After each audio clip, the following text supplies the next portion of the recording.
Bonjour à tous. Aujourd'hui, j'ai le plaisir de vous emmener à la rencontre de Cyril Gresso. Cyril, c'est l'un des premiers compétiteurs de pêche en eau douce en France qui a derrière lui de nombreux succès. C'est également un guide de pêche reconnu dans la pêche du thon et des liches en Méditerranée. Il possède d'ailleurs l'un des records du monde de la liche la plus longue. Rédacteur pour différents magazines de pêche à 16 heures perdues. Cyril nous parle de son parcours dans la pêche, de ses meilleurs moments de pêche et nous donnera de nombreuses recommandations sur les meilleures techniques pour pêcher les gros thons rouges en Méditerranée.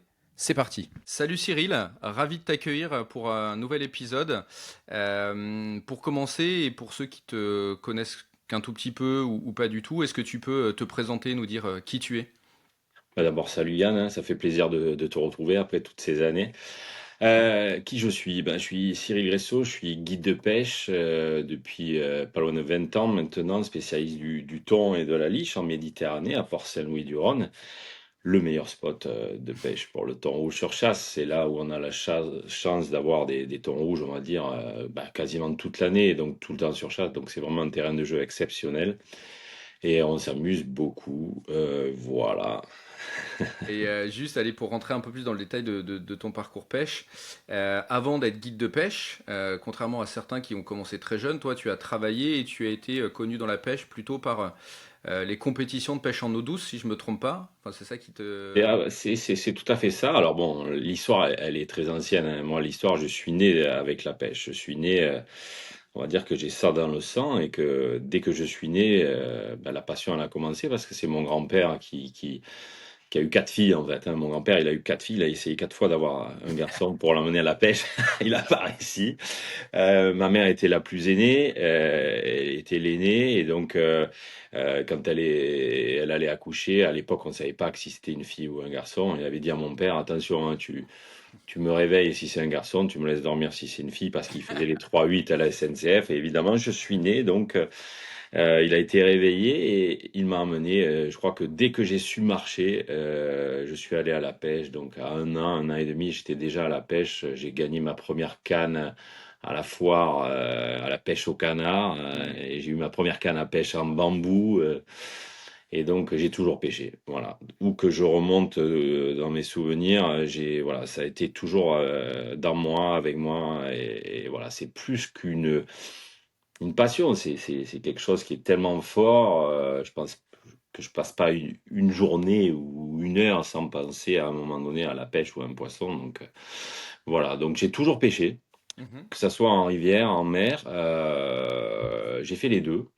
D'accord. Pendant des années, j'ai un peu plus pêché en rivière, donc on va dire que juste au niveau, pendant les années 2000, j'ai fait énormément de compétitions, quand ça a été un peu la naissance de la pêche au leurre, où le boom de la pêche au leurre a commencé. Donc, j'ai fait partie des premières équipes, hein, avec pas mal de pêcheurs connus aujourd'hui, hein. Voilà, les pêcheurs qui ont commencé à être vieux, mais voilà, on était les premiers à faire ces compétitions qui ont déroulé, qui ont commencé sur le Vidourle, qui est une rivière à côté de chez moi. C'est une rivière donc qui est dans le sud. Et la première compétition de pêche était le Marcy Bass, Oui. une pêche spécialisée, sur le black bass. Et ça a commencé dans les années 2000, donc c'est vraiment le tout début, avant la FCPL, donc qui était la grosse compétition, voilà. Donc j'ai fait ces compétitions, ça a bien marché. Et puis après la FCPL est née, il y a eu le défi Predator avec mon Ouais. ami Numa, que j'ai eu la chance de gagner en je sais plus quelle année. On a gagné le défi Predator Sud. Voilà, c'était un objectif. Numa que j'ai eu il y a quelques jours, Voilà, qu'on a mon diffusé. ami Numa, voilà. Et voilà, donc j'ai commencé à me faire connaître comme ça, en gagnant des compètes, en commençant à écrire dans des revues de pêche, comme Brochet Sound Magazine, comme Le Pescadou en mer, comme La Pêche en mer, comme Voyage de pêche. Voilà, j'ai écrit dans pas mal de magazines. J'ai fait plusieurs films season sur des buts en rivière. Mhm. Et puis est arrivé le moment où, en Méditerranée, les thons ont commencé à revenir suite à la mise en place des quotas, des quotas de pêche qui ont été mis en place par l'ICAT. On a commencé à revoir ces compagnies de thon revenir sur le bord. Et Mhm. par hasard, on va dire, à un moment donné, Je suis tombé sur ma première chasse de thon en pêchant la liche qui était pas loin. Voilà. Et j'ai vu ça, j'ai dit, bon, il faut absolument que je me mette à ça. Et puis ça a commencé comme ça, voilà, ça a D'accord. commencé comme ça, et à partir de là, oui, j'ai passé mon diplôme de guide. Mais à côté de ça, j'étais biologiste marin, je travaillais pour l'Ifremer, et après ingénieur dans un département sur l'eau. Donc voilà, mon parcours, Ok. petit à petit, voilà. Et tiens, d'ailleurs, ça c'est une question que j'ai souvent. Souvent, tu as des pêcheurs qui revendiquent d'être scientifiques, etc. Ça a un impact, ces études, ce parcours, sur la façon, sur tes techniques, sur comment tu gères, comment tu prépares, ou je sais pas. Ça a un impact sur ta pêche? Alors évidemment que le fait d'être scientifique, tu essayes d'analyser. Tu essayes toujours d'analyser, de comprendre le comportement. Ça, c'est un réflexe en fait. En tant que scientifique, tu essayes de comprendre le pourquoi, de faire des liens entre divers éléments. Donc évidemment, toutes ces années, j'ai marqué, j'ai fait mes carnets de pêche, mes prises en fonction du temps, de la lune, étudier voilà. On n'a pas les marées en Méditerranée ou des très faibles, mais voilà, j'essaie d'étudier. Alors je suis arrivé à certaines conclusions. Par exemple, des fois, juste avec un comportement, le saut du thon, juste mettons, je vois sauter le thon, à sa façon de sauter, je sais sur quelle proie il est. D'accord. Parce que c'est une technique de chasse. Voilà. Je sais que s'il chasse à cette vitesse-là et à cette hauteur-là, c'est parce qu'il est sur tel type de proie. S'il marsouine, il est sur une autre type de proie. Sa lenteur va avec les proies qu'il va chasser. Donc j'ai fait un peu ces liens-là en étant scientifique, mais je t'avouerai que la pêche et l'humilité, quoi, en fait. Ah, j'aime bien ça. La paix, c'est l'humilité et que celui qui dit qu'il sait tout, et en fait, non, ça marche pas. C'est comme dans la vie, on ne sait pas grand-chose en fait, et qu'on apprend tous les jours et qu'il n'y a pas de vraies règles. J'ai beau être tous les jours en mer, enfin très souvent en mer, ben, je suis tout le temps surpris et il y a des fois je comprends pas. Donc je Tu comprends pas te, en tant que pêcheur ni en tant que scientifique.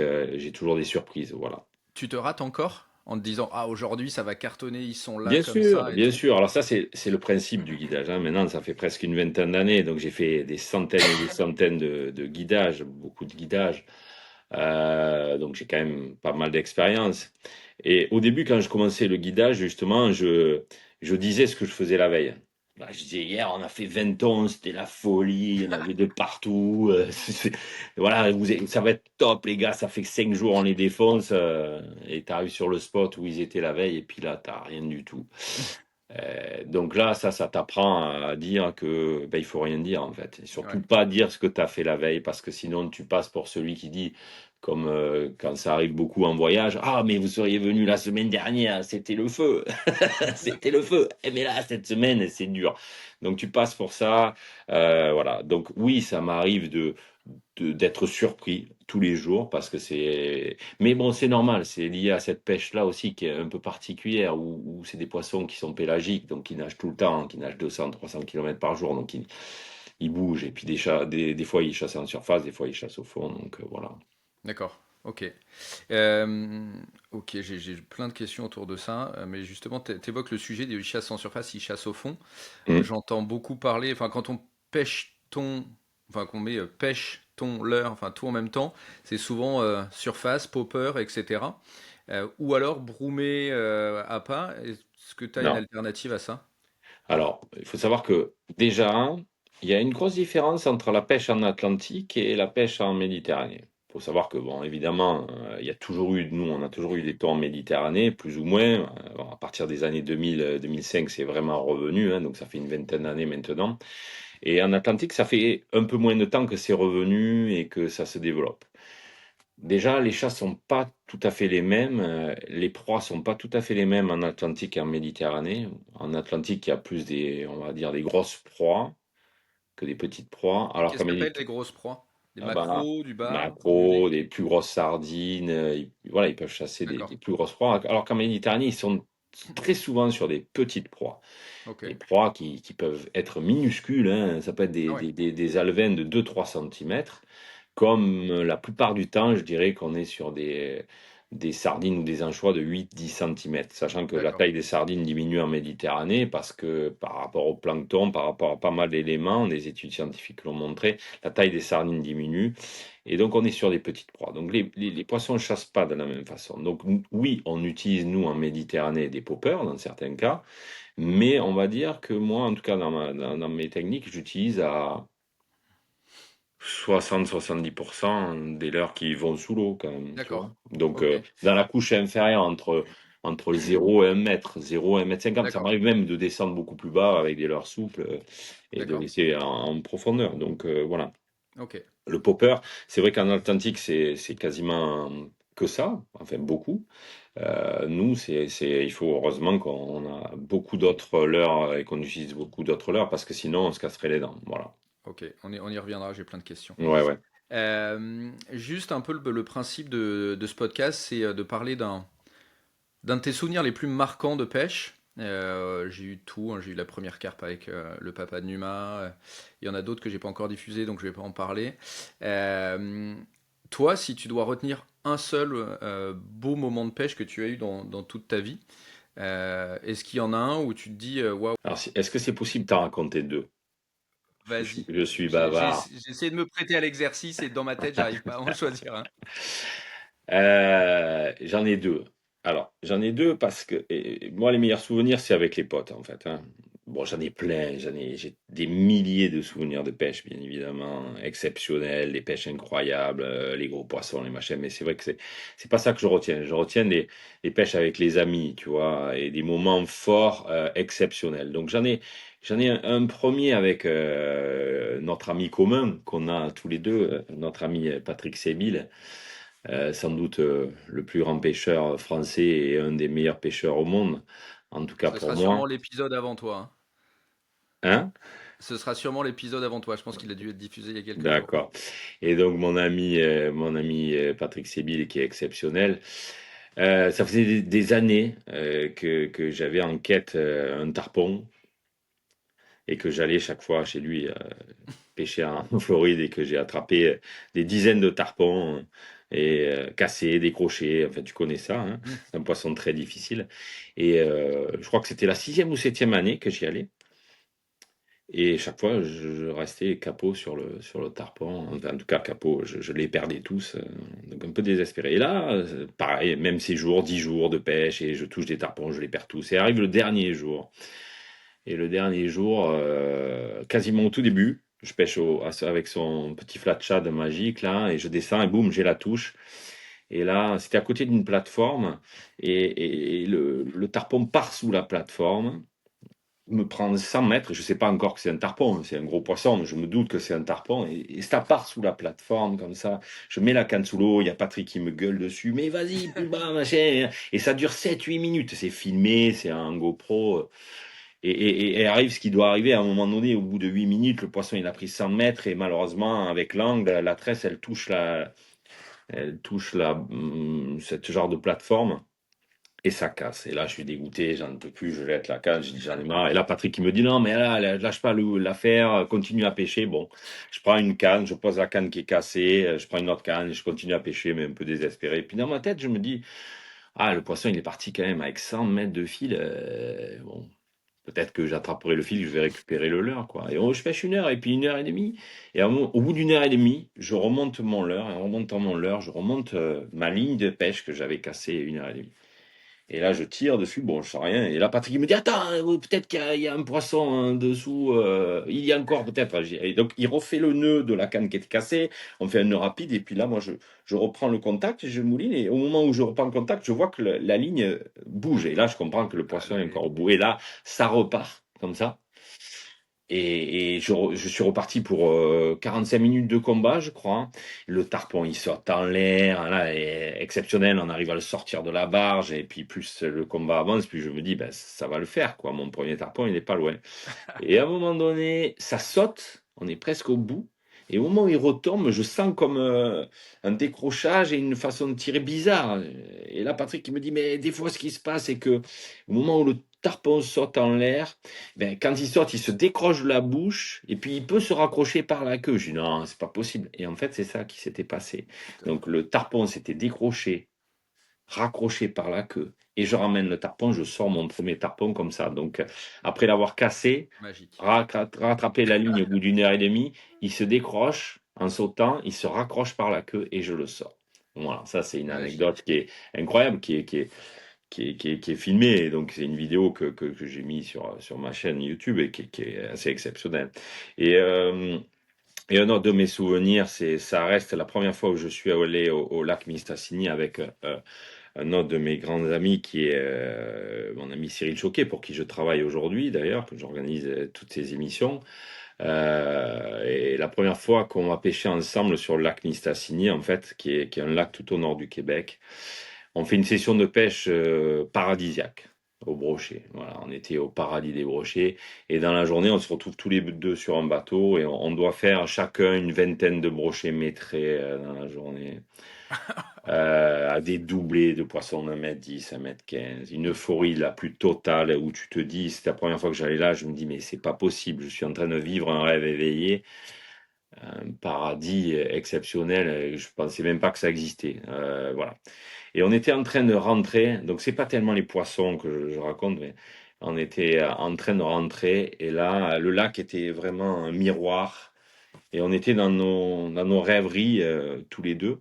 Donc Cyril était à ma gauche, moi j'étais à droite, et on avançait comme ça. Et à un moment donné, au milieu du lac, je vois un gobage, et lui voit un gobage. Et dans une symétrie la plus totale, c'est-à-dire que lui est à gauche, moi je suis à droite. Donc tous les deux, on fait ça, on attrape nos cannes, on se lève, on fait ça, on lance, exactement dans une cadence exactement millimétrée les mêmes. Nos leurres tombent au même moment, au centre du gobage, mais pile poil au même moment. Là, on se regarde, on explose de rire. Notre guide dit, on le regarde, il dit, mais ils sont fous les gars, ils ont pêché pendant des heures, des millions de brochets, ils sont en train de naviguer, ils dorment à moitié, et ils lancent là, et là. C'est un moment où là, je me suis dit, ben voilà, j'ai trouvé mon frère jumeau, quoi. Et voilà, donc voilà. Et les anecdotes, il y en a tellement. Voilà. Mais en tout cas, c'est des anecdotes avec Chouette, des amis, parce que pour moi, la pêche, c'est l'amitié, c'est le partage, c'est tout ça. Voilà. chouette. Bon, c'est canon. Eh ben, écoute, merci beaucoup. Le premier est rocambolesque, on va Ah dire. ouais, non, mais c'était dingue. C'était dingue. Ouais. Bon. Moi, j'ai quelques questions autour de la pêche au thon, parce que comme je te l'ai dit en préambule, il commençait à y en avoir chez nous. J'en ai vu l'année dernière chasser pas loin de moi, mais je suis pas équipé. Je soupçonne d'en avoir vu un là il y a au printemps. Alors tout le monde me dit qu'il y en a pas, mais il y avait pas de phoque, il y avait pas de dauphin et un truc qui chasse un orphi qui doit faire 50 centimètres en surface. À cet endroit-là, il n'y avait pas la place pour y mettre un dauphin. Il y avait un remous. Franchement, si c'est un bar, il doit faire 15 kilos. Du coup, je soupçonne qu'il y en ait qui dorment par là. Et du coup, moi, j'ai quelques questions autour de ça. Alors déjà, tu m'as dit que c'était pas pareil le thon en Méditerranée et le thon en Atlantique. Je sais pas chez Non. vous la taille qu'ils font, mais moi, les gars qui pêchent ici me parlent de poissons de 100-150 kilos. Ils me Ouais. disaient au-dessus, quand ils ont identifié que c'est plus gros que ça, ils préfèrent même pas les pêcher parce que tu y passes beaucoup trop de temps. Donc a priori, on parle de poissons de 200-250 kilos. J'ai pas vérifié, donc je sais pas, mais a priori, c'est très très gros. Euh, Comment tu me recommanderais de m'y prendre pour choisir une canne pour pêcher le thon déjà pour commencer? Hmm. Alors, c'est un peu difficile pour moi parce que, comme je te dis, moi, je suis en Méditerranée. Donc, je, je connais très bien la Méditerranée. Je connais très bien, évidemment, parfaitement la pêche du thon en Méditerranée. On a des thons, nous, en moyenne, qui font entre... La moyenne, elle est autour des 20 à 30 kilos. Voilà, D'accord, ah ça, oui, c'est pas les, la même c'est chose. les, c'est les thons qu'on pêche. Donc, évidemment, on a un matériel qui est adapté à ça. C'est plutôt des cannes qui vont être entre 50, 60 livres, 70 livres. Voilà. Exceptionnellement, ça nous arrive d'attraper des tonnes de 100, 150 kilos, mais c'est assez exceptionnel. Et là, j'utilise des cannes qui sont évidemment au minimum en 80 livres, voire en 100, 120 livres. Mais je ne recherche absolument pas ce type de poisson parce que ça ne m'amuse pas, ça ne m'intéresse pas, ça n'intéresse pas mes clients parce que D'accord. c'est de la souffrance. C'est des combats qui durent trop longtemps, qui peuvent abîmer le poisson. Bon, le but, c'est quand même que le poisson reparte. Donc, quand tu as des combats qui durent sur des poissons comme ça, des 100, 120 kilos, c'est souvent 1 heure et demie, et suivant le matos que tu as à avoir, beaucoup plus. Ça m'est arrivé de faire des combats de 4 heures, et mon plus gros qui est dépassé les 150 kilos. Voilà, et le poisson, mais des fois, il repart, hein, mais quelquefois, il est fatigué. Donc, quand je vois ce type de chasse, je ne lance pas. Je dis à D'accord. mes gars de ne pas lancer. On évite de pêcher. Voilà. Notre target max, c'est jusqu'à 70, 80 kilos. Là, ça reste encore raisonnable, jouable. Au-delà, je l'ai fait, j'en ai attrapé. Mais ça gâche un peu la journée. Voilà, ça va nous bouffer la journée et avec un résultat incertain aussi. Ok. C'est-à-dire qu'on n'est jamais certain de sortir.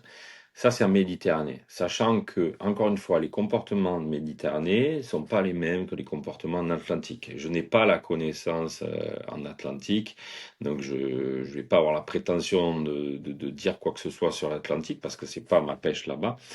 Et donc, le matériel qui est adapté en Méditerranée ne sera pas forcément adapté en Atlantique parce que j'ai entendu, moi, des anecdotes, justement beaucoup d'anecdotes de confrères, etc., qui ont pêché des thons de 100, 150 kilos en Atlantique en une demi-heure. Ouais. Ce qui, pour moi, en Méditerranée, est quasi impossible. Impossible en spinning. Parce que j'ai l'impression ils combattent pas forcément peut-être de la même façon. Peut-être que les poissons sont un peu plus grands en Atlantique parce qu'ils mangent peut-être plus de maquereaux ou des grosses proies, j'en sais rien. Mais des combats d'une demi-heure sur un poisson de 150 kilos ici en Méditerranée, même avec une très forte canne, c'est très difficile. C'est D'accord. quasiment impossible. Donc ça veut dire que il y a des combats différents, il y a des choses différentes. Donc je pourrais pas malheureusement te renseigner sur les tons d'Atlantique ou en tout cas te donner des conseils, on va dire, vraiment pertinent. En tout cas, ça serait m'avancer. Je préfère pas. Voilà, je peux te donner D'accord. tous les conseils que tu veux en Méditerranée, bien sûr, Bah, mais en je prends Atlantique, parce que voilà. ça intéressera du monde, hein. Enfin, voilà, tout le monde ne pêche pas comme moi dans la Mais Manche. ce qui est sûr, c'est que je pense que c'est quasiment certain que c'est un thon que tu as vu, parce que l'aire de répartition ne fait que augmenter, hein, ne fait que Et nous, il se en rapproche Atlantique. de la côte. En fait, on les a. Exactement. Là, il y a des photos dans le journal. Il y a un gars qui a pris une photo de la plage et tu le vois Oui, oui, oui, distinctement bien sauter, sûr. quoi. Non, mais c'est sûr. Et puis maintenant, il y en a toujours eu en Atlantique, hein. Il faut savoir que c'est pas nouveau. En Atlantique Nord, ils pêchaient le thon il y a très longtemps, bon, sauf que ça avait disparu, comme en Méditerranée, quand les stocks avaient diminué. Ben voilà. Maintenant que les stocks se refont, ben ça recolonise leur habitat naturel. En plus, forcément, il y a quand même du réchauffement climatique, donc les eaux se réchauffent, que ce soit partout en Atlantique. Et donc, il les pêche en Irlande du Nord, il les pêche partout, hein. On voit bien qu'il y a des thons un peu partout qui remontent. Donc c'est quasiment certain que ça soit un thon que tu aies vu. Et c'est tant mieux, tant mieux. Ça veut dire que ça se porte bien et que c'est en train de... Voilà. Et puis c'est une telle pêche extraordinaire aujourd'hui. Voilà, on a la chance d'avoir ça sur nos côtes françaises. Mhm. On n'a quasiment pas besoin de partir sous les tropiques. On a des pêches exotiques en France. Et c'est ce que je dis à beaucoup de mes stagiaires. C'est-à-dire que moi, je vois ça chez moi en Méditerranée, que c'est stable et même que ça augmente. D'accord. Et c'est un des seuls endroits au monde, paradoxalement, je voyage énormément partout sur la planète, je passe mon temps à voyager, à pêcher partout. Et je vois beaucoup d'endroits, même très isolés, qui ont tendance à diminuer, à se casser la gueule. Les endroits qui étaient fantastiques, je ne vais pas citer pour éviter des soucis, mais il y a plein d'endroits comme ça qui étaient fantastiques, des endroits de pêche magnifiques. Et je constate que un peu partout sur la planète, ça se casse la gueule suite à une pression de pêche, suite à des navires chinois qui sont venus, des surpêches professionnelles, et pour diverses raisons. Et paradoxalement, c'est en France que je trouve que la pêche est de mieux en mieux. Donc, on a cette chance-là d'avoir ça. Et en Atlantique, en Méditerranée, voilà, aujourd'hui, on a une pêche extraordinaire. Et il y a un boom d'ailleurs, ça explose et c'est super, quoi. Voilà, voilà, ça fait plaisir. Yes. Et tiens, d'ailleurs, alors c'est en aparté des questions techniques, mais tu évoques tous les voyages que tu as fait, les destinations qui montent, qui baissent. Effectivement, moi, mon avis, c'est quand même que sur certains spots de pêche, quand tu les vois canarder dans tous les magazines de pêche, et j'imagine pas qu'en France, fatalement, enfin, c'était le cas sur le Brochet, hein, il y a eu des destinations où tout le monde a parlé que de ça, et du coup, je pense que le camp, il est plein. Fatalement, quand ils ont vu du Buster Jerk pendant des mois et des mois, les trucs, ils comprennent la musique. Et puis, à force de remonter à la surface, faire les photos, redescendre, je pense qu'au bout d'un moment, ça doit calmer un peu. Mais au-delà de ça, est-ce que toi, il y a une ou deux destinations hyper chouettes, éventuellement pas très loin de la France, que tu pourrais recommander? Bon, il y a, alors, pas très loin. Oui, mais moi, je vais régulièrement. Bon, c'est assez loin. Je vais quasiment chaque année au Costa Rica. Je vais au Bijagos aussi régulièrement. Bijagos, c'est une belle destination. C'est une belle destination pour des débutants, on va dire des pêches de débutants, et retrouver des carangues, des barracudas, des petites carpes rouges, même des grosses carpes rouges. On peut même avoir du tarpon, donc c'est une destination qui est pas très lointaine et qui est vraiment intéressante. Ça, c'est pour la mer. Après, en rivière, bah, il reste quand même bien sûr l'Irlande revient énormément. L'Irlande, je vois que ça pêche bien, ça pêche toujours bien d'ailleurs. La Suède également, il y a des belles destinations. L'Espagne, bon, peut-être a diminué un peu sur certains endroits et le Portugal prend le relais. D'accord. Donc voilà. Mais après, bon, moi je suis amoureux de la Polynésie, donc je vais en C'est la France. Polynésie. C'est la France. C'est un peu loin, mais c'est la France. Donc moi j'organise des croisières en catamaran en Polynésie où là on est sur des atolls isolés. Donc là la pression de pêche est nulle, donc exceptionnelle. Donc voilà, mais ça c'est très loin. Mais voilà. Et moi je suis amoureux de ces territoires. Après je suis amoureux du Canada. Je suis dans 10 jours, je suis dans le Yukon, au nord du Canada. Ça fait une quinzaine d'années que j'organise des voyages donc au Canada sur les brochets. Voilà, c'est des destinations qui sont lointaines mais fantastiques. Et là, c'est toujours, je vois pas de descente, au contraire, c'est toujours extraordinaire. Et ça, c'est bien D'accord. d'avoir cette stabilité et de pêcher des brochets gigantesques ou des truites grises. Avec une facilité déconcertante. Ça, par contre, le revers de la médaille, c'est qu'après, tu as du mal à pêcher en rivière en France, où voilà, c'est Tu m'étonnes. plus difficile. Et d'ailleurs, combien ça coûte un voyage de pêche comme ça au Canada? Parce que j'ai mon pote de pêche avec qui on se fait un voyage en Hollande que je faisais avec mon petit frère avant, qui rêve de se faire un beau voyage pour ses 50 ans. Alors, Il voudrait l'Amérique du Sud, mais il y a différentes destinations, hein. J'ai ouais, plusieurs destinations, mais bon, entre le billet d'avion tout inclus, il faut compter, on va dire au minimum quand même pour 6 7 jours de pêche. On est au minimum tout inclus autour des 3 500 euros, 4 000 euros quand d'accord. même. C'est un budget, mais Ouais, c'est le Canada et puis tu es dans des endroits isolés, tu prends des hydravions, donc voilà, tu as un coût. Mais c'est extraordinaire, voilà, ok. c'est extraordinaire. Voilà. Bon, Mais voilà, tu peux tabler entre 3 500 et 4 000, voilà. ok, ok. Moi, je voudrais quand même revenir au thon, même si tu veux pas me donner des conseils Mais pour pêcher. si, je vais te donner des conseils. Mais bien sûr, mais comme je veux te dire, je Non, veux mais pas me j'ai faire, compris, j'ai je veux pas compris. me faire taper sur les doigts et dire de quoi il se mêle. Et lui, avec sa Méditerranée, il parle de l'Atlantique alors qu'il y connaît rien, ce qui est la vérité. Moi, Non, mais voilà. juste Euh, au-delà du pour moi, je pense que tu as pas mal de gens que ça intéresse. Donc sur les cannes, j'ai bien compris, on est plutôt du 50 à 80 livres. voilà, pour te donner une idée, on va tabler par rapport à la taille des poissons. Comme ça va intéresser tout le monde. Ce qui est important dans la pêche du thon, c'est d'avoir un matériel. En tout cas, pour ma part, moi, ce qui m'intéresse, c'est d'avoir un matériel qui est parfaitement dimensionné pour que tu aies un combat juste. Ma philosophie de pêche est ta force contre sa force. La canne n'est quelque chose qui n'existe pas, en gros. C'est ton bras contre son bras. Et la canne n'est qu'un prolongement qui te relie à ce poisson. Il faut qu'elle soit la plus équilibrée possible et juste. Ni surdimensionnée, ni sous-dimensionnée. Juste un équilibre comme si elle n'existait pas, en fait. Donc voilà, ça, c'est ma philosophie de pêche. Donc pour résumer, avec des poissons de 20 à 30 kilos, je vais utiliser des cannes de 50 livres, 60 livres. C'est très bien. On va dire des longueurs entre 2,20 m, 2,40 m, sachant que plus ta longueur est importante, plus tu lances loin, mais plus ta longueur est importante, plus tu te fais mal au dos. D'accord. Donc, à la fois, moi, ce que j'aime bien, il y a des cannes que j'aime bien, qui sont assez courtes, qui font 2,20 m, 2,25 m, qui sont des très bonnes lanceuses, mais qui, au combat, vont te permettre de ne pas te casser le dos, d'avoir un bon effet de levier, et ça, c'est important. Donc, en gros, sur des poissons de 30, 40 kilos, tu peux rester sur des cannes de 50, 60 livres. Voilà. Quand tu veux tabler sur des poissons qui dépassent les 40 kilos jusqu'à 60, 70 kilos, une 80 livres est D'accord, je vois. indispensable. Voilà. Si tu veux réduire la durée du combat, pas abîmer trop le poisson. Donc voilà, 80 livres jusqu'à, on va dire, des poissons de 60-70 kilos. Et au-delà, ben là, il faut tabler sur des cannes de 100-120 livres. D'accord. Pour les moulinets, j'utilise quasiment que des tailles en 6005. Ça suffit D'accord. largement. Ok. Ça suffit largement. Bon, moi, je suis sponsorisé Penn, donc je connais bien évidemment les moulinets Penn. Donc voilà, les tailles 6005 conviennent parfaitement. Tu as assez de fil. Il suffit que tu aies au moins, au minimum 300 mètres de tresse. Voilà, 300 mètres de tresse, t'en as assez pour gérer un rush puissant.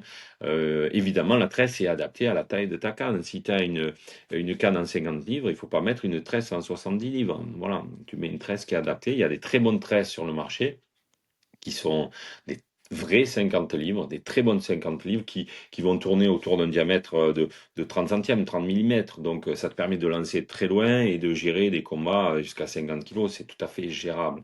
Ouais. Moi, le frein, je le règle pas à bloc. Ça n'a aucun intérêt pour moi de régler un frein fort.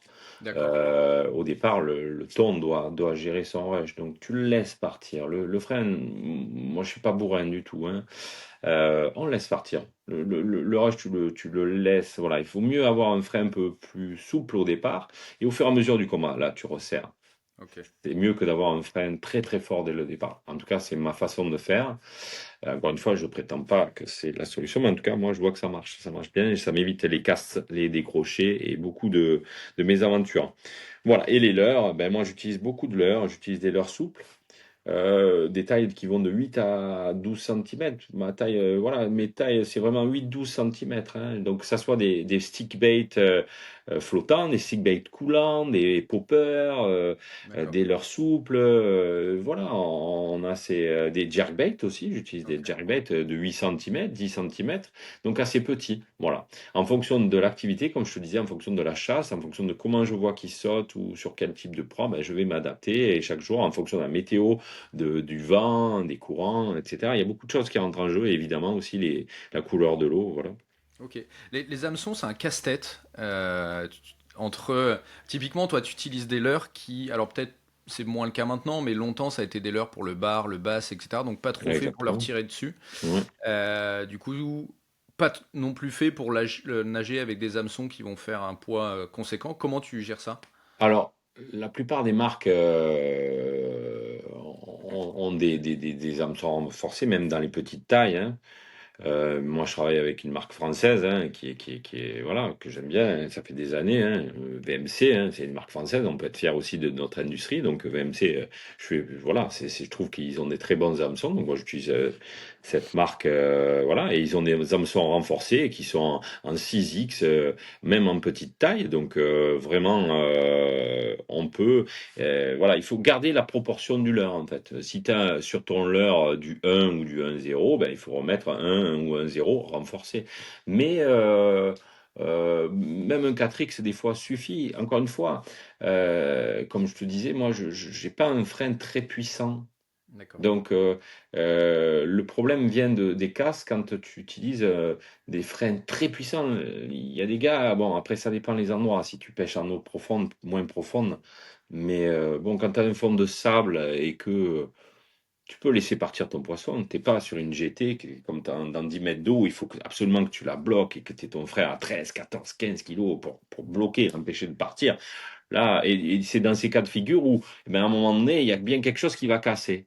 Mm. Et que ben, si c'est pas la ligne, si c'est ben, c'est l'hameçon qui va s'ouvrir parce qu'il y a une telle tension qu'il va y avoir quelque chose qui va lâcher. Là, c'est pas le cas. Comme je suis assez léger et que voilà, donc du coup, ça me permet d'utiliser des hameçons pas forcément ultra puissants, mais qui restent piquants, qui restent adaptés à la taille des leurres. Mais voilà, il faut rester adapté à la taille des leurres. Après, tu peux utiliser aussi des hameçons simples qui sont très bien. J'utilise quelquefois des hameçons simples. La difficulté, c'est quelquefois tu peux louper un peu plus de poissons parce D'accord. que il se pique un peu moins bien quelquefois avec la rapidité quand il saute dessus. Mais l'avantage, c'est que quand il est piqué, il est souvent piqué à la commissure et il est bien piqué, il se décroche pas. Voilà, il y a des avantages et des inconvénients. Il y a des avantages sur le triple. Ils vont Ouais. mieux se piquer à la touche. Ils peuvent plus se décrocher parce que ça se met en, le poisson peut se mettre en appui sur le triple et faire des crochets. Et voilà. Et sur les simples, un peu plus des fois difficile de piquer le poisson, mais par contre quand il est piqué, il se décroche moins. Ok, très clair. Deux questions. Baudrier, pas baudrier, enfin comment tu gères ça? Bon, tout dépend de la taille des poissons, tout dépend de la taille des poissons. Alors, moi, j'utilise la plupart du temps, en tout cas, des baudriers avec mes clients. Tout simplement, c'est la posture. Il faut garder cette posture absolument indispensable, droit, le dos bien droit. Ce qui te casse, c'est quand tu vas vers l'avant, que tu penches ton corps comme ça. Là, tes lombaires vont prendre, tout va être sur les lombaires, c'est là qui te flingue. Un baudrier va te permettre, il y a différents types de baudriers, d'essayer de rester sur une position bien verticale, hein, et d'éviter de te casser le dos. Donc c'est quand même, ça aide beaucoup, surtout avec la position où le bras doit être le plus tendu possible. Et voilà, tu gères le mieux le comment. Après, moi, j'utilise tu sais, les baudriers qu'on trouve aux États-Unis, qui sont des fois très faciles, les crush it, je crois que ça s'appelle. C'est des trucs en mousse, tu mets juste la canne dedans, et ça, c'est très pratique aussi. D'accord, Voilà. ok. Ça s'adapte. J'utilise beaucoup ça en exotique. Voilà, j'ai toujours ça quelque part. C'est très rapide. Je mets ça et c'est un peu l'efficacité d'un baudrier. Et là, voilà, c'est plus simple à mettre. Voilà. Mais oui, le baudrier aide beaucoup, ça c'est sûr. Ok. Et dernière chose sur ce sujet-là, après on va fatiguer tout le monde avec mes questions sur le thon. Euh, le combat sur un thon, c'est aussi le bateau et le capitaine qui travaillent, non? Alors, quelquefois oui, quelquefois oui, parce que, ben, par exemple, au rush, en fer, et suivant la taille des poissons, il va faire un gros rush. D'autant plus, comme je te dis, moi avec un frein qui est plutôt léger, ça peut arriver que ça part très vite. Et quand je vois que le moulinet se vide très rapidement, je le suis au bateau, voilà, D'accord. au départ, hein, au niveau du rush. Donc, si je vois que c'est un gros poisson, que ça part vite, je démarre vite le bateau, le gars se met à l'avant et on récupère le fil pendant que j'avance le bateau. Donc là, oui, il y a une gestion du combat avec le bateau qui avance pour aider, éviter que le moulinet se vide et récupérer le fil. Voilà. Donc ça, oui, je gère au bateau. Après, généralement, je ne démarre plus le bateau, je ne gère plus du tout. C'est vraiment le combat, le pêcheur contre son poisson. Par contre, je suis derrière mon gars et je suis en permanence en train de lui donner un conseil, comment se positionner, tourner tout autour du bateau, parce qu'il faut tourner tout autour du bateau. C'est lui qui va, à la fois, c'est lui qui doit tirer, mais des fois, il faut tourner, accompagner le poisson. Donc voilà. Non, j'utilise le moins possible parce que moi, comme je te disais encore une fois, ma philosophie de pêche, c'est vraiment ta force contre sa force. Donc je veux pas ce combat déséquilibré et injuste. Le poisson, s'il doit gagner, voilà, c'est lui ou toi, mais c'est un des deux, quoi. Faut qu'il gagne. Ah, trop bien. Eh oui. Et j'ai une question pour la gratter. Quand tu es guide de pêche, moi c'est un peu ça qui m'a freiné d'ailleurs. Je me suis posé la question à un moment donné quand j'étais beaucoup plus jeune. Tu pêches tous les jours avec d'autres gens. Donc, Ouais. petit 1, est-ce que tu as envie d'aller pêcher pour toi le week-end? Enfin, le week-end non, parce que tu as les clients, mais est-ce que tu as envie d'aller pêcher pour toi? Est-ce que y a pas un côté usant? Et après, l'autre question, c'est aussi, alors ça, tu vas peut-être pas me répondre, mais quand tu as les clients sur le bateau, c'est peut-être pas toujours une partie de plaisir, quoi, d'être là. Il y a la frustration de pas pouvoir pêcher, etc. Alors, première question. Est-ce que tu gardes la passion quand tu es guide de pêche? Tu peux pas faire ce métier si t'es pas passionné. Impossible. Donc déjà, et puis ça a toujours été clair dans ma tête. Le jour où je perds la passion, j'arrête ce métier. Parce que si t'es pas D'accord. passionné, tu peux pas faire ce métier bien. Moi, il faut te dire que tous les jours, enfin, je sors pas tous les jours, hein, et je sors quand il fait beau. Et en Méditerranée, on a beaucoup de vent, donc on est soumis à ça. Donc voilà. Mais quand je sors, en tout cas, j'essaie de donner le maximum d'énergie. Je vais arriver et tout ce qui m'intéresse, c'est de donner le plus de plaisir à mes gars. Ils sont là. Ils sont venus te voir, ils ont confiance en toi. Tu dois leur donner le max que tu peux donner. Donc, c'est-à-dire, c'est un peu comme un one-man show en soi, c'est-à-dire que c'est un spectacle et tu te dois d'être au meilleur et de donner chaque jour la même intensité, la même énergie. Et plus la pêche elle est dure, plus tu dois donner de l'énergie. Et là où c'est intéressant, c'est que justement, c'est quand la pêche elle est dure que tu dois sortir ton épingle du jeu, c'est ton métier de guide. C'est pas quand c'est facile que tout le monde est capable de pêcher. Ça, tout le monde est capable de le faire. Ce qui est important quand tu es guide, c'est d'arriver à sauver le bredouille alors que ben, la plupart ont fait capot et que toi, tu arrives à sauver un ou deux poissons. Donc, tu as une énergie et donc cette énergie, je la sors évidemment de ma passion et justement, j'ai une façon de guider où je vais être toujours derrière mes gars et à essayer de les pousser, des fois d'une manière énergique, hein, ça peut choquer quelquefois. Allez, vas-y, allez, mais c'est pour le bien, c'est pour que ça marche. Il faut qu'ils m'écoutent, parce que s'ils n'écoutent pas, ça marche pas. Il y a des règles, il y a des façons de faire, donc voilà, j'ai un long briefing. Tous les matins, on fait une demi-heure de briefing, D'accord. il y a beaucoup de travail. Évidemment, quand j'ai un jour de off, je suis déjà physiquement sec, je suis mort. J'ai plus d'énergie, donc je vais pas retourner sur mon bateau. Bien que j'ai failli aller aujourd'hui avec mon fils, j'ai failli aller pêcher avec mon fils. Mais bon, en règle générale, non, je retourne pas sur mon bateau. Et c'est vrai que je suis fatigué. Évidemment, je vais pas aller pêcher après un jour off. Et que de ce côté-là, la passion est un peu atténuée personnellement. Et voilà, la passion, je l'ai quand je pars en voyage, par exemple, où là je pêche avec mes gars, mais pour moi aussi, et j'ai toujours cette excitation, hein, comme quand j'étais gamin, surtout quand je vais pêcher au Canada, les brochets, etc., où tu dors pas la veille parce que Hmm. t'es excité. J'ai toujours ça. Un peu moins, voilà, forcément, tu vieillis, t'as tellement, voilà, c'est l'énergie, le physique, voilà. Mais voilà, je guide, et évidemment, quand c'est le week-end ou que j'ai un jour off, non, c'est très rare, je vais pas y aller. D'accord. Pour ce qui est des clients, évidemment, ben, le monde est divers et varié, les gens sont divers et variés, Ah, attention, l'idée, c'est pas de dire qu'il y a des clients relous, il y en a forcément, et comme et partout, ça, voilà. c'est pas le sujet. C'est Et, plutôt de se dire, c'est autre chose, en fait, de pêcher avec des gens ah sur son mais bateau, de devoir les ça guider, ils n'a pêchent pas rien comme à voir. toi, Et etc. ça n'a rien à voir. Justement, pécher pour soi et pécher pour les autres. Et si tu veux, aujourd'hui, ça fait tellement longtemps que je fais ce métier que je ne me pose même plus la question. Je n'ai même pas cette frustration de me dire ah ça fait j'aimerais pêcher.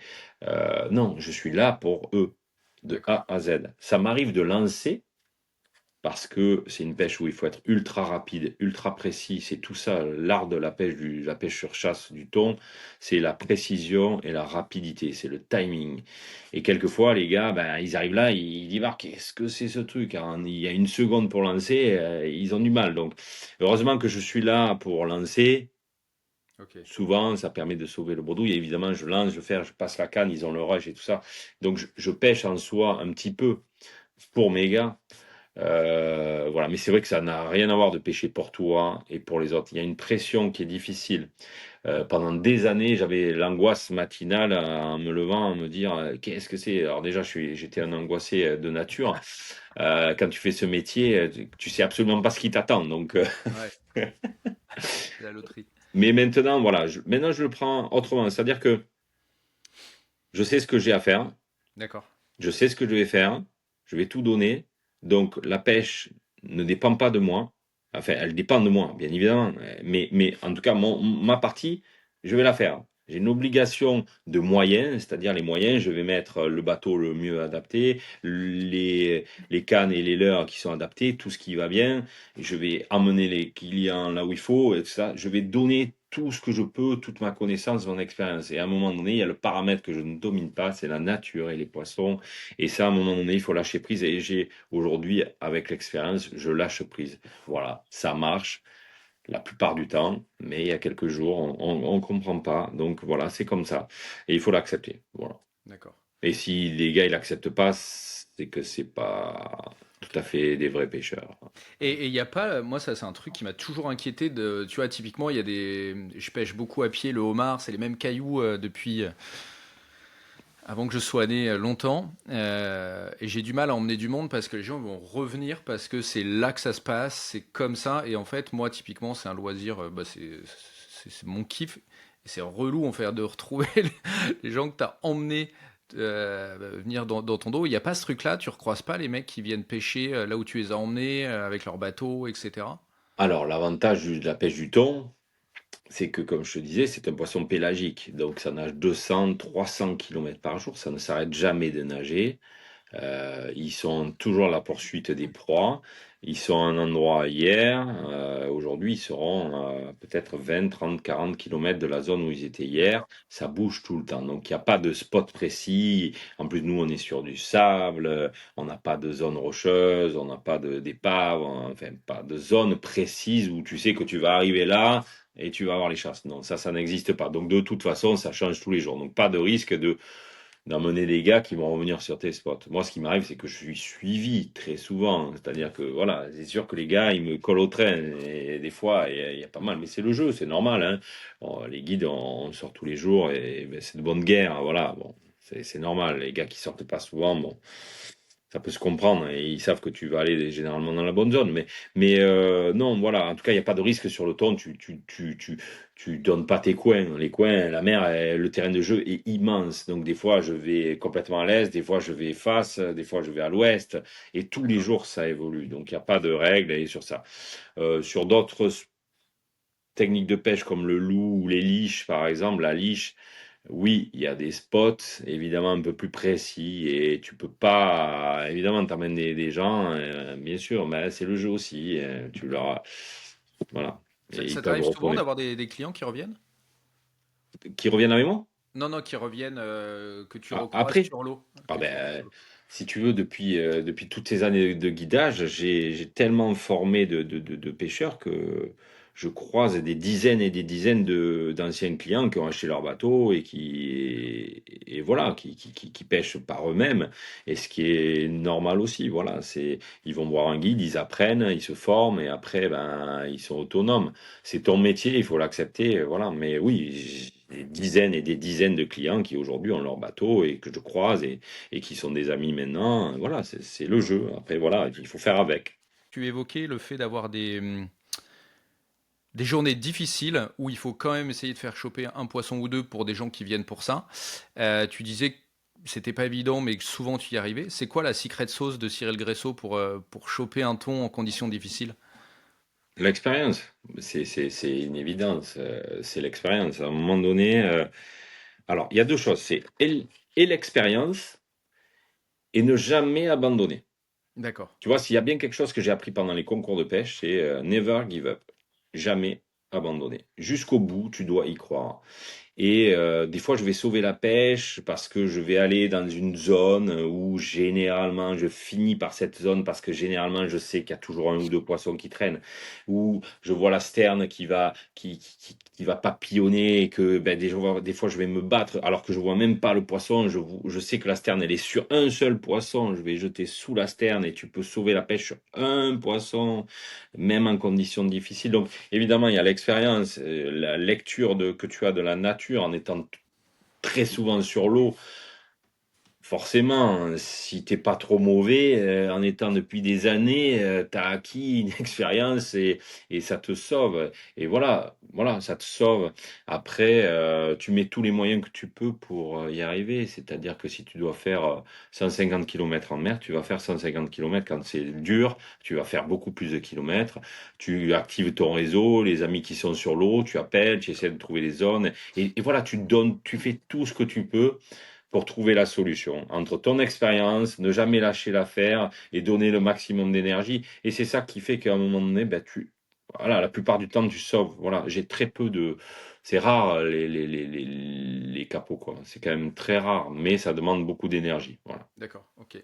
Et c'est le genre de conditions où, ça c'est toujours l'éternel débat dans la pêche, tu utilises ton meilleur leurre dans ces conditions-là, tu dis celui-là, putain, faut que je le mette parce que c'est lui qui va me sauver, ou à contrario, tu essayes toute ta boîte en disant, il y en a bien qui va me sortir de là. Alors, encore une fois, tout dépend de la configuration. Tu as une configuration où tu as des chasses partout, ils veulent rien.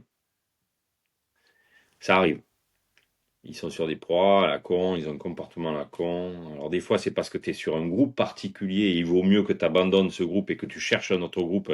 Et déjà, des fois, rien que de changer de groupe 2 kilomètres plus loin, tu vas tomber sur un groupe qui, lui, va être mordeur. Tu sais pas pourquoi. D'accord. Voilà. Donc là, tu es obligé de te casser la tête. Quand tu passes au milieu de chasse, que ça marche pas, tu dis, il y a un problème. Donc tu vas changer, tu vas chercher ce qui est le plus adapté. Quand il n'y a pas de poisson, ou très peu, ben, tu vas utiliser tes valeurs les plus sûres, les plus où tu sais que ça c'est le leur passe-partout polyvalent qui peut te sauver la pêche. Donc voilà, j'ai deux, trois leurres comme ça, des leurres souples, des leurres, voilà, les passe-partout. J'ai deux, trois leurres où je sais que quand c'est difficile, qu'il n'y a pas beaucoup de poissons, je reste sur ça, je démords pas. On peut Voilà. les connaître, ces trois leurres? Oui, oui, il y a un leurre souple que j'aime beaucoup, avec lequel je pêche pas mal, le S-Bull en ce moment. J'ai des leurres, des poppers, ben, les grands classiques. J'ai de mon ami Patrick Sébille, le Splasher. Bon, malheureusement, on n'en trouve plus, mais j'ai de mon sponsor, j'ai des très bons poppers aussi qu'ils ont sorti. Le Dex, voilà, c'est le Ah bah Dex. tu vois, ok, Le Dex qui est super sympa là, en 15 centimètres, il est très bien, il marche bien, il a un pop vraiment très efficace. Et après j'utilise, voilà, il y a pas mal de petits sticks coulants qui sont très efficaces, voilà, qui sont très ok, efficaces. ok, très clair. Voilà. Pas mal, on a déjà pas mal fait le tour là. Des trucs que j'ai oublié d'évoquer avec toi. On pourrait parler 8 heures, je pense, des voyages et tout ça et tout ça. Mais il y a des sujets, toi, que tu voudrais aborder avant qu'on parle un peu de ta presta, histoire quand même de finir là-dessus. Non, non, bah, les sujets, voilà, maintenant, voilà, j'ai plus. Il y a une finalité, tu vois. Aujourd'hui, on parlait du matériel, justement par rapport à l'expérience, à toutes ces années de pêche. J'aimerais bien aller au bout d'une démarche, c'est-à-dire créer mes propres cannes, parce que je suis assez frustré quelquefois de pas trouver exactement ce que j'aimerais, tu vois. Parce Mm. que ce combo, la canne parfaite que j'ai en tête, ou certaines leurres même maintenant, donc. Peut-être que la finalité de ma carrière, entre guillemets, parce que je vieillis et donc je vais voilà, diminuer petit à petit, ça serait de créer une petite gamme de cannes sur le thon ou la liche et deux, trois leurres. Voilà, j'ai bien ça en tête. Je sais pas si je vais le faire, j'aimerais bien. Donc ça peut être un peu le futur, mais sinon j'ai réalisé tous mes rêves de gosse, donc c'est fantastique. J'ai fait tous les rêves que je Mm. pouvais, tous les rêves que j'avais quand j'étais gosse, c'est-à-dire travailler pour les magazines, voyager à travers le monde, vivre de ma passion, faire des couvertures de magazines de pêche, et faire les films, les voyages et tout ça. Ben voilà, je suis allé au bout de ça. Et c'est fantastique. Voilà, donc je suis comblé en fait. Je suis comblé, tout en ayant mené une vie de famille heureuse et aussi comblé de ce côté-là, avec des enfants, avec tout ça. Donc c'est assez difficile à la fois, quand tu es passionné, de mener à bien une vie de famille et une passion extrême comme je l'ai. Et je pense que j'ai réussi à trouver ce juste équilibre sans sacrifier l'un ou l'autre, trop l'un ou l'autre. Donc ça c'est pas mal. Voilà. Donc je suis assez content de ça. Voilà. Surtout que c'est un métier qui est pas évident en fait. T'as pas une passion qui peut se mettre du lundi au vendredi de 9 à 17. Non, c'est ça, c'est en permanence. Mais voilà, maintenant, je vais diminuer. Mon objectif, c'est plus de profiter encore plus de ma famille, de travailler différemment, de travailler un peu moins, de pas travailler les week-ends peut-être, moins travailler les vacances scolaires, de garder encore plus de temps pour la famille parce que le temps passe Mm. et qu'il faut profiter de ça. Voilà, voilà, il y a un temps pour tout. Ok, pour finir, qu'est-ce que, enfin voilà, je sais pas si ça t'intéresse ou pas, mais de parler vite fait de ce que toi tu proposes que qu'on sache où est-ce où est-ce qu'on te contacte, qu'est-ce que tu, enfin voilà, c'est quoi une journée ou une semaine Bon, je suis pas type? là pour faire de la pub. Moi, je Non, suis, c'était c'est- pas le je suis, but, mais c'était- voilà, ça me juste qu'on fait, fasse un. ça me fait plaisir d'abord de t'avoir, Yann. Ça fait longtemps. Non, moi, je suis à Port-Saint-Louis-du-Rhône. Mon site, c'est deltafishing.fr. Donc, ma spécialité, c'est le thon rouge, mais la liche. Voilà, mon poisson mythique et le Graal, c'est la liche au leurre que je propose. Voilà. Je suis le seul guide à proposer ce poisson qu'au leurre, uniquement au leurre. C'est très difficile. Voilà, on a le tassergal, on a le loup, on a un terrain de jeu fantastique. Donc en Méditerranée, à Port-Saint-Louis. Mais j'organise des voyages partout, donc D'accord. aussi au Costa Rica, au Bijagos, au Canada, en Polynésie, aux Seychelles. Voilà, j'ai plein de destinations et ça, j'adore ça. Voilà, donc voilà. Chouette. S'il y en a qui veulent partir avec moi, c'est avec grand plaisir. Voilà. Je mettrai ton site dans la Merci description en beaucoup. bas. Non, bah c'est normal. En tout cas, moi, ça m'a fait super plaisir de te parler. Ça faisait longtemps. On se Mhm. parle pas assez. C'est Du vrai, coup, faut qu'on resserre les liens bien sûr. et qu'on essaye de se croiser rapidement pour aller faire un tour ensemble. Quand tu veux, Yann, quand tu veux. Merci. À plus. Embrasse la famille. À bientôt. Ciao, Ciao. merci à toi. Ciao, ciao.